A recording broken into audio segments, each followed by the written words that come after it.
दिलबर ने ली जान, गाजीपुर उत्तर प्रदेश की सच्ची घटना। नमस्कार दोस्तों, मैं शिवा। अगर आप हमारे YouTube चैनल पर पहली बार आए हैं तो हमारे YouTube चैनल को सब्सक्राइब जरूर करें। चलिए वीडियो को शुरू करते हैं। कमलेश और जीरा के बीच भले ही शादी से पहले के संबंध रहे थे, लेकिन जीरा की शादी के बाद दोनों को यह गलती दोहरानी नहीं चाहिए थी। उन दोनों की इस गलती ने जब विकराल रूप ले लिया तो फिर खून की नदी तो बहनी ही थी, भले ही उसमें लाश जीरा की बहती या कमलेश की खिदिरपुर गांव से सटा हुआ गांव है ताजपुर माझा। 23 जुलाई 2015 की सुबह का उजाला फैला तो ताजपुर माझा के लोगों ने खेतों का रुख किया। एक ग्रामीण ने सिट्टू राय के खेत के पास की झाड़ी में एक जवान युवक को रक्तरंजित पड़ा देखा तो उसकी घिग्गी बंध गई। उसने हिम्मत करके उस युवक के जिस्म पर नजर डाली तो उसे समझते देर नहीं लगी कि वह जीवित नहीं है। वह ग्रामीण चिल्लाता हुआ वहां से भागा, झाड़ियों में लाश है, झाड़ियों में लाश है। उसकी आवाज सुनकर लोग खेतों के पास खड़ी झाड़ियों की तरफ दौड़ पड़े। देखते ही देखते लाश के पास काफी लोग जमा हो गए। मृतक जवान युवक था। उसके शरीर पर नई पैंट शर्ट और जूते थे। ऐसा लगता था जैसे वह किसी रिश्तेदारी में आया था, क्योंकि गांव के ज्यादातर लोग कहीं बाहर या रिश्तेदारी में आने जाने पर ही नए कपड़े पहनते हैं। मृतक का सिर फटा हुआ था, जिससे बहा खून उसके चेहरे और शर्ट के काफी हिस्से पर फैल गया था। खून चूंकि जमकर काला पड़ गया था, इससे लग रहा था कि उसे मरे हुए काफी समय हो गया है। आसपास एकत्र भीड़ में तरह तरह की चर्चाएं हो रही थीं। उसे पहचानने की कोशिश भी की गई, लेकिन कोई भी उसे पहचान नहीं पाया। इसी बीच किसी ने थाना जमानिया की पुलिस को फोन करके युवक की लाश मिलने की सूचना दे दी। कुछ ही देर में थाना प्रभारी जमानिया अवधेश नारायण सिंह पुलिस टीम के साथ मौका वारदात पर पहुंच गए। उन्हें देखकर भीड़ लाश के पास से हट गई। अवधेश नारायण सिंह ने युवक की लाश का निरीक्षण किया। उसके फटे सिर को देखकर ही उन्हें अनुमान हो गया कि उसकी मौत ज्यादा खून बह जाने की वजह से हुई है। मृतक के शरीर पर चोट के भी निशान नजर आ रहे थे। मरने से पहले शायद उसे काफी पीटा गया था। अवधेश नारायण सिंह को उसकी जेबों की तलाशी में जो पर्स मिला उसमें केवल कुछ रुपए थे। इसके अलावा उसके पास से ऐसा कोई सामान नहीं मिला जिससे उसकी शिनाख्त हो सकती। लाश की पहचान के लिए उन्होंने वहां मौजूद लोगों से पूछा तो सभी ने उसे पहचानने से मना कर दिया। लोगों ने यही शंका जाहिर की कि हो सकता है यह आसपास के किसी गांव का रहने वाला हो। इस पर अवधेश नारायण सिंह ने एक सिपाही को भेजकर पड़ोसी गांव खिदिरपुर से वहां के चौकीदार राममिलन को बुलवा लिया। राममिलन ने युवक की लाश को देखते ही बता दिया कि मृतक राधोपुर गांव का कमलेश यादव है। राममिलन ने यह भी बताया कि कमलेश यादव का खिदिरपुर में जीरा देवी के पास काफी आना जाना था। दोनों के अवैध संबंधों के बारे में पूरा खिदिरपुर जानता है। इस महत्वपूर्ण जानकारी को सुनकर अवधेश नारायण सिंह को पक्का यकीन हो गया कि कमलेश यादव की हत्या अवैध संबंधों के कारण ही हुई है और इसके सूत्र खिदिरपुर में जीरा देवी के घर से ही मिलेंगे। उन्होंने लिखापढ़ी करके कमलेश की लाश को पोस्टमार्टम के लिए भिजवा दिया। साथ ही अपने मातहतों को निर्देश दिया कि वे कमलेश यादव के गांव राधोपुर खबर भेजकर उसके घर वालों को थाने बुला लें। तत्पश्चात अवधेश नारायण सिंह 2 सिपाहियों और चौकीदार के साथ गांव खिदिरपुर की ओर रवाना हो गए। खिदिरपुर वहां से ज्यादा दूर नहीं था। जब वह जीरा देवी के दरवाजे पहुंचे तो अंदर तेजी से हलचल हुई, लगा कोई भागा है। दरवाजा खुला था। अवधेश नारायण सिंह धड़धड़ाते हुए अंदर चले गए। घर के आंगन में एक युवती घबराई हुई खड़ी थी। वही जीरा देवी थी। घर में पुलिस को देखकर उसके चेहरे पर हवाइयां उड़ने लगी। अवधेश नारायण सिंह की पैनी नजरों ने घर के आंगन में पड़े खून के उन धब्बों को देख लिया, जिन्हें साफ करने की कोशिश की तो गई थी, पर वे पूरी तरह से साफ नहीं हो पाए थे। श्री सिंह ने जीरा देवी को घूरते हुए पूछा, अंदर कौन भागा है? जजी, मेरी सास अंदर गई है। जीरा देवी ने घबराई हुई आवाज में कहा और अंदर की तरफ जाने लगी। अवधेश सिंह ने उसे रोका नहीं, बल्कि उसके पीछे हो लिए। जीरा देवी जिस कमरे में गई, उसमें कमलेश यादव की हत्या के पुख्ता सबूत मौजूद थे। कमरे में जीरा देवी की सास संधारी देवी खड़ी मिली। उसके हाथ में लोहे की खून सनी रॉड थी, जिसे वह एक गीले कपड़े से साफ करने की कोशिश कर रही थी। अब कुछ भी पूछने की आवश्यकता नहीं थी। उन्होंने वहां मौजूद सबूतों को अपने कब्जे में ले लिया और जीरा देवी व संधारी देवी को साथ लेकर थाने लौट आए। एक आदमी की हत्या और कुछ लोगों की गिरफ्तारी की जानकारी मिलने पर पुलिस अधीक्षक वैभव कृष्ण भी आ गए थे। उनकी और मीडिया की उपस्थिति में दोनों से सख्ती से पूछताछ हुई। आखिरकार जीरा देवी पुलिस की सख्ती के आगे टूट गई। उसने अपना जुर्म कबूल करते हुए जो कुछ बताया, उससे कमलेश की हत्या की पूरी कहानी साफ हो गई। जीरा देवी ने बताया, कमलेश अक्सर मेरे साथ अनैतिक संबंध बनाने के लिए दबाव बनाता था। इससे मेरी ससुराल वालों की बहुत बदनामी हो रही थी। अपने पड़ोसी प्यारेलाल के कहने पर कल रात मैंने उसे घर पर बुलाया। कमलेश मुझसे मिलने के लिए घर आया तो मैंने और मेरी सास ने लोहे की रॉड और लाठी से उस पर वार करके उसे मौत के घाट उतार दिया। इसके बाद हमने उसकी लाश पास के गांव ताजपुर के एक खेत के पास खड़ी झाड़ी में फेंक दी। इसमें मेरे पति का कोई हाथ नहीं है। अवधेश सिंह जानते थे कि कमलेश की लाश को दो औरतें पास के गांव के खेतों में ले जाकर नहीं फेंक सकती। इसमें अवश्य ही किसी पुरुष का भी हाथ रहा होगा। उन्होंने अपनी पुलिस टीम को जीरा के पति करीमन यादव उर्फ करिया और उसके पड़ोसी प्यारेलाल को पकड़कर लाने के आदेश दिए। गाजीपुर जिले के जमानिया थाना क्षेत्र का एक गांव है राधोपुर। इस गांव के एक छोटे से किसान रामाधार यादव की बेटी थी जीरा। रामाधार के पास खेती लायक इतनी जमीन थी कि वह अपने परिवार का भरण पोषण अच्छे से कर लेता था। जीरा बचपन से ही नटखट और चंचल स्वभाव की थी।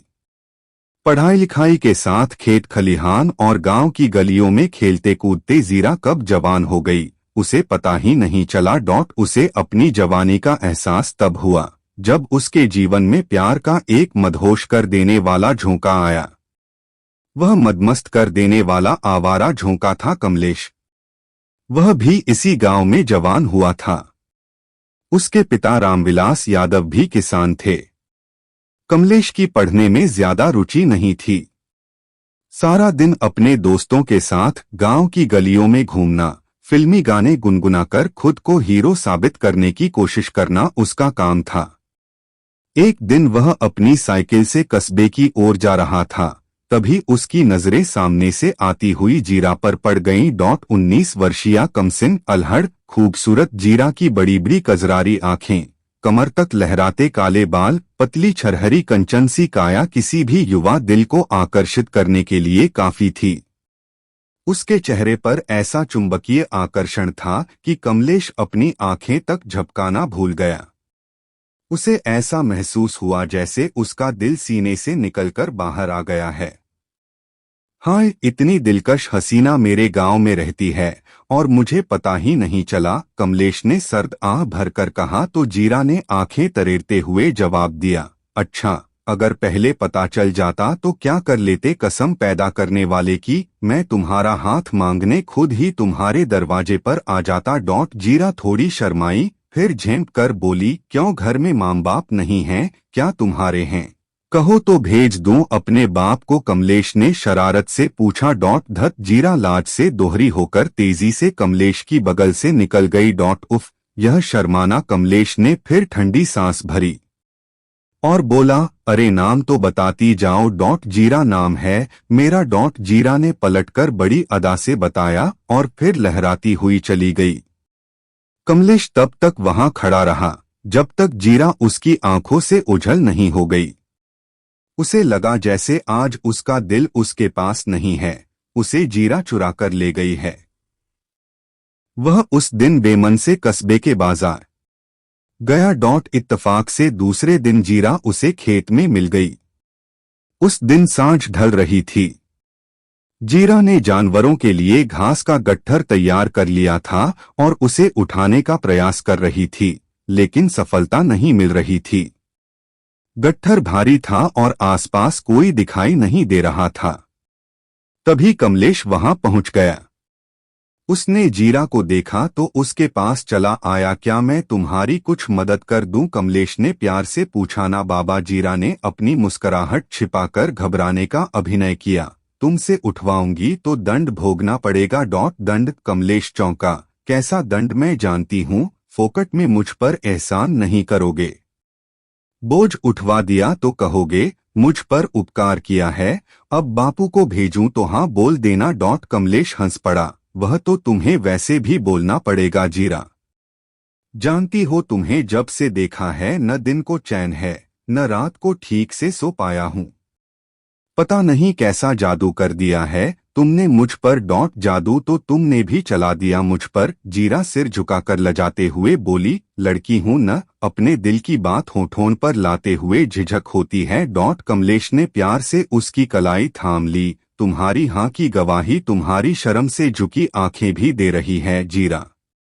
मेरा यकीन करो, मैंने तुम्हें अपना बनाया तो है, रानी बनाकर रखूंगा। तुम राज करोगी मेरे दिल पर। जीरा ने आंखें तरेरी। तुम्हारी रानी तो मैं तब बनूंगी जब मुझे ब्याह लोगे। अगर मेरा ब्याह किसी और से हो गया तो मैं तुम्हारी रानी। कमलेश ने जल्दी से उसकी बात काट दी। गलती से कह दिया पगली, तुम तो हर तरह से मेरी रानी रहोगी। शादी मुझसे हुई तब भी और नहीं हुई तब भी शादी तो तुमसे ही होगी मेरी। जीरा हंस कर बोली। कोई और मुझे ब्याह कर ले जाए, मैं ऐसा होने नहीं दूंगी। इतना चाहती हो मुझे? कमलेश ने भाव विभोर होकर जीरा को अपने सीने से लगा लिया। क्षण भर के लिए तो जीरा भी कमलेश के सीने से लगकर अपनी सुध-बुध भूल गई, लेकिन जल्दी ही वह संभल कर उससे अलग हटते हुए इधर-उधर देखने लगी। कोई नहीं है जीरा, बस यहाँ मैं हूँ और तुम हो। कमलेश ने अपनी उखड़ी सांसों को व्यवस्थित करते हुए कहा। तुम पुरुष हो कमलेश, मैं स्त्री हूँ और स्त्री को अपनी सीमा में रहने का पाठ पढ़ाया जाता है। अभी कोई देख लेता तो मेरी बदनामी हो जाती। आगे से ध्यान रखूंगा जीरा। कमलेश सिर झुकाकर धीरे से बोला। लेकिन तुम्हें इस बेचैन दिल को सुकून देने का वादा करना पड़ेगा। स्त्री मन से कुछ छिपा नहीं रहता, वह पुरुष की नजरों को पल भर में पढ़ लेती है। मैं जान चुकी हूं कि तुम मुझे बेइंतहा प्यार करते हो और मुझे धोखा नहीं दोगे। औरत को अगर इतना विश्वास हो जाए तो वह पुरुष को बेझिझक अपना तनमन समर्पित कर देती है। मैं भी तुम्हारी बाहों में समाकर अपना सब कुछ तुम्हें सौंपने को आतुर हूँ, लेकिन इसके लिए सही वक्त का इंतजार करना होगा। ठीक है। कमलेश ने ठंडी आह भरकर कहा। मैं उस समय की प्रतीक्षा करूंगा। इसके बाद कमलेश ने जीरा का घास का गट्ठर उठवा दिया। फिर दोनों अपने अपने रास्ते घर चले गए। जीरा कमलेश के मन में इस कदर समा गई थी कि वह जब तक दिन में एक बार उसका दीदार नहीं कर लेता था, उसे चैन नहीं पड़ता था। उसे देखे बिना जीरा का खाना भी गले से नीचे नहीं उतरता था। एक ही गांव के होने के कारण कभी गली, कभी तालाब तो कभी खेत में उन्हें एक दूसरे का दीदार करने का अवसर मिल ही जाता था। वह एक दूसरे को देखकर आंखों की प्यास बुझा लेते थे, लेकिन उनके तन की प्यास उन्हें बेचैन कर रही थी। एक दिन कमलेश को अपने खेत से लौटते वक्त देर हो गई। सांझ ढल गई थी और हल्का अंधेरा जमीन पर उतर आया था। तभी एकाएक आसमान में काले बादलों के साए मंडराए और देखते ही देखते तेज बारिश होने लगी। कमलेश तेजी से दौड़ पड़ा। अभी वह कुछ ही दूर पहुंचा था कि उसे बरगद के पेड़ के नीचे जीरा नजर आई। वह पेड़ के नीचे खड़ी बारिश से बचने का प्रयास कर रही थी। वहां दूर दूर तक कोई नहीं था। कमलेश दौड़ता हुआ जीरा के पास पहुंच गया। आज तुम्हें देर हो गई जीरा, कमलेश ने सिर का पानी पोंछते हुए जीरा के चेहरे पर नजरें गड़ाकर पूछा तो जीरा उसके करीब सरक आई। आज तुम्हारे लिए मैंने देर कर दी है। मुझे मालूम था तुम अभी खेत में ही हो, तुम्हारा इरादा नेक नहीं है। कमलेश उसके और करीब आकर फुसफुसाया, तुम्हारा कौन सा नेक है? जीरा को अपनी आवाज हलक में फंसती महसूस हुई। दोनों अब इतना करीब थे कि उन्हें एक दूसरे के दिलों की धड़कनें स्पष्ट सुनाई देने लगीं। कमलेश ने अपनी बाहों को आगे बढ़ाया तो जीरा उनमें सी कसम सा उठी, वह कमलेश से कसकर लिपट गई। कमलेश ने उसे जकड़ लिया और अपने में समेटने लगा। जीरा ने अपना तन ढीला करके मौन स्वीकृति दी तो कमलेश उसे लेकर जमीन पर झुकता चला गया। उस बारिश में दो तन एक हुए तो दोनों की आंखों में अजीब चमक और चेहरे पर तृप्ति के भाव थे। उस दिन के बाद जीरा अक्सर खेतों से घर लौटने में देर करने लगी।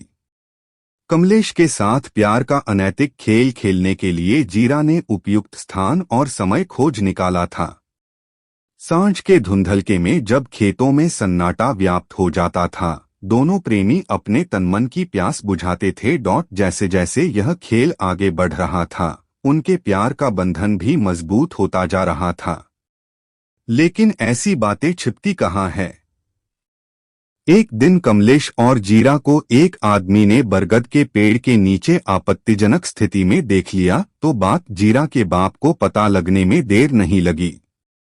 जीरा की पिटाई तो हुई ही, उसके घर से बाहर जाने पर भी पाबंदी लगा दी गई। जीरा के बाप ने आनन फानन में उसके लिए वर की तलाश की और उसे शादी के बंधन में बांधकर राधोपुर से खिदिरपुर भेज दिया। जीरा चाह कर भी विरोध नहीं कर पाई। सब कुछ इतनी जल्दी से हुआ कि कमलेश भी मूकदर्शक बना रह गया। दो प्यार करने वालों के दरमियान समाज ने एक ऐसी रेखा खींच दी जिसे लांघना जीरा और कमलेश के लिए नामुमकिन तो नहीं था, लेकिन मुश्किल जरूर था। उधर जीरा लोकलाज के डर से ससुराल में अपने मन पर पत्थर रखकर बैठ गई। प्रेमिका की जगहंसाई न हो, इसलिए कमलेश भी खामोश होकर रह गया। लेकिन अधिक समय तक ऐसा नहीं हो सका। दो दिलों में धधक रही प्रीत और कामना की ज्वाला ने सारे बंधन तोड़ डाले।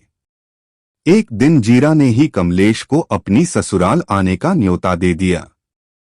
कमलेश को उसने ससुराल वालों के सामने मुंहबोले भाई के रूप में पेश कर दिया। परिणामस्वरूप जीरा की ससुराल में कमलेश की खूब आवभगत हुई। इसी की आड़ में कमलेश और जीरा की देह का मिलन भी हुआ।